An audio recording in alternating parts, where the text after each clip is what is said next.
It was a chilly November morning in 2003 when I first met Meeta, a 12-year-old girl.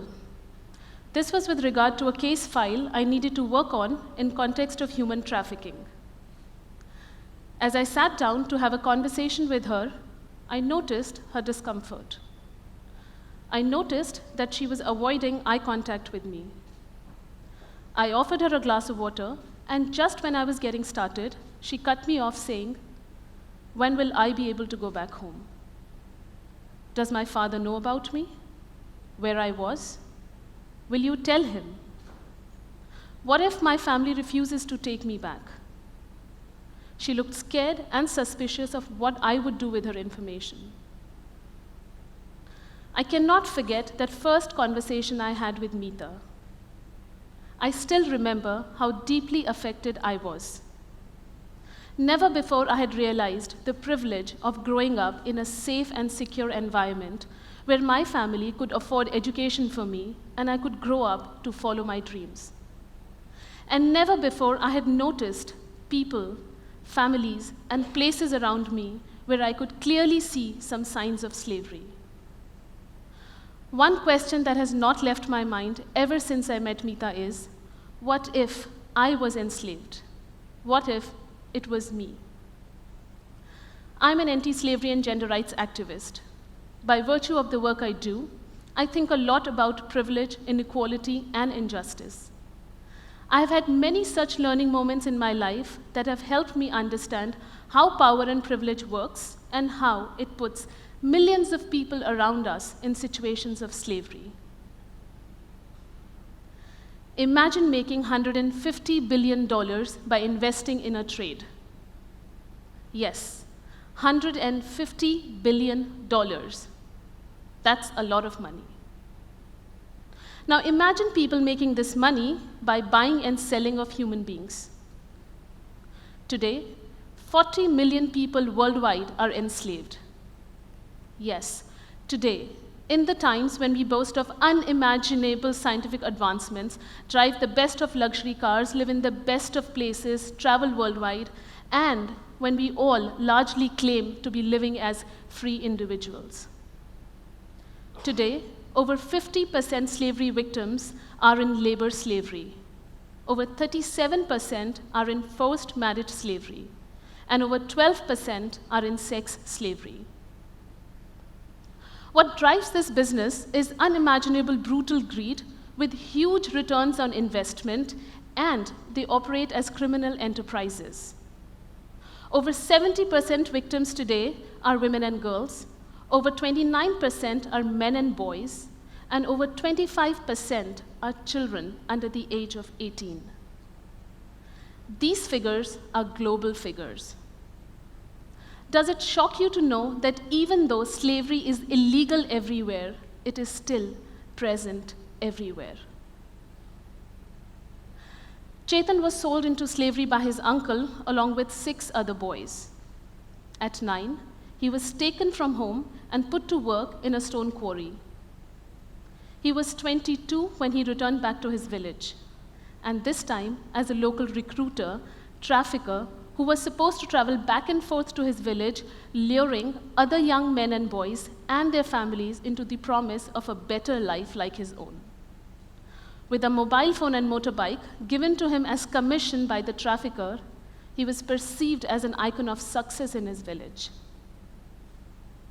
Can you imagine how difficult it is to say no to an offer of a job when the family is struggling to get even one single meal on the table? How can any family deny their children the opportunity of a better life as promised by convincing recruiters? These are desperate situations, and people struggle to resist the temptation of falling into the trap of trafficking. In order to end slavery, it is important to address poverty, inequality, injustice, ignorance, corruption, human rights violations, and all those conditions that allow slavery to persist. Slavery victims are as young as 8 years old. They belong mostly to really poor families and communities. They're mostly illiterate or school dropouts, and many have faced abuse early in their lives. abducted, beaten, raped, abused, compelled to work, and not allowed to leave. These are the living realities of millions of slaves around the world today. These are people who are physically, mentally, and emotionally scarred for life. What I'm sharing with you today, I hope, is not new information. Reason being, so much about modern-day slavery is out there, both about the problems and the solutions. And most importantly, the good news is that it is possible to end slavery. If we are meticulous about the plan and driven by passion and purpose, we may well be able to do it in this lifetime. We can actually create history, and history that our future generations will celebrate. My question to you is, are we ready to create history? As someone famously said, people were created to be loved, and things were created to be used. The reason why the world is in chaos today is because things are being loved and people are being used. Today, we consume products of slavery every day, maybe for most part, unknowingly. Today's globalized supply chains make it almost impossible to avoid goods and services free from fingerprints of slavery. Be it our mobile phones, televisions, any electronic gadget, clothing, footwear, food we eat, chocolate, even the buildings that we live and work in may have slavery in the supply chains of materials involved. What makes modern-day slavery different from state-sanctioned slave ownership in the past is that modern slavery does not involve a person being a legal possession. Instead, it involves any situation of exploitation that a person cannot leave because of threat, violence, coercion, or abuse of power. This is a dehumanizing and oppressive system that operates around the world with a very strong nexus. But because we are so removed from the idea of being the ones who will ever be at risk, we do not realize the role that we may well be playing in having this business thrive. Mamta was 12 when she was trafficked and sold into a brothel. Francis, 9, was trafficked to a fishing village. Shaheen, 10, worked as a bonded laborer along with her entire family. Silva was forced to work on a farm. Janet, 19, was trafficked and forced to work as a sex worker. What you see on the screen are all faces of slavery. No region, no country today remains untouched from the footprints of slavery. Can you for a minute imagine stepping into their lives? Imagine doing what they had to do or have to do. Imagine the feeling of not being able to leave. I have a 9-year-old son, and when I imagine him in conditions that I just described, I feel, how on earth can we not be angry? How can we let this happen? I'm personally shocked to see many, many haunting images of slavery around the world today. It is the lack of acceptance that fuels modern-day slavery. Ever questioned what kind of a world do we want for the future generation?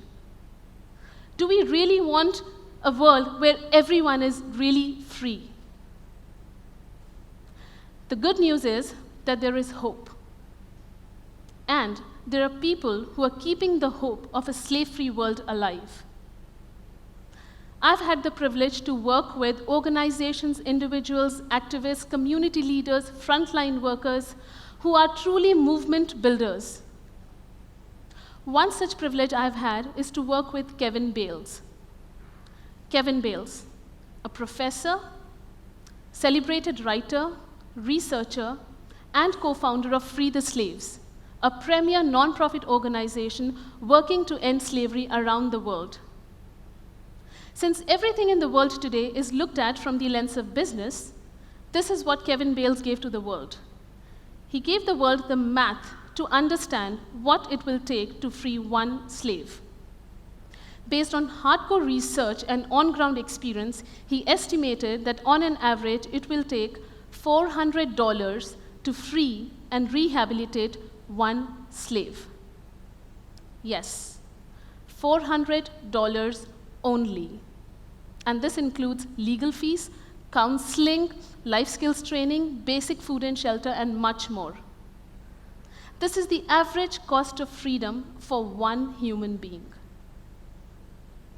What Kevin Bales also gave the world was to understand how much money it will take to end slavery from around the world, which is estimated at $10.8 billion. Yes, $10.8 billion. This is possible. I believe in this and I contribute to this, and so can you, and so you should.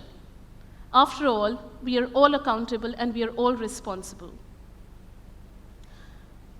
And because we are in this process of creating history together, here's what I would leave you with, a few recommendations which I would like you to go back and discuss with your kids, your colleagues, your family, your friends, just about everyone, including social media.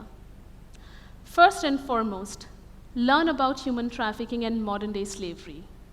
We can no more say, because I'm not at risk, I don't need to do anything about it. It only takes empathy, understanding, passion, and purpose to join the movement. We are all accountable and we are all responsible. No fancy degree required. Second, think about what you buy and how you consume.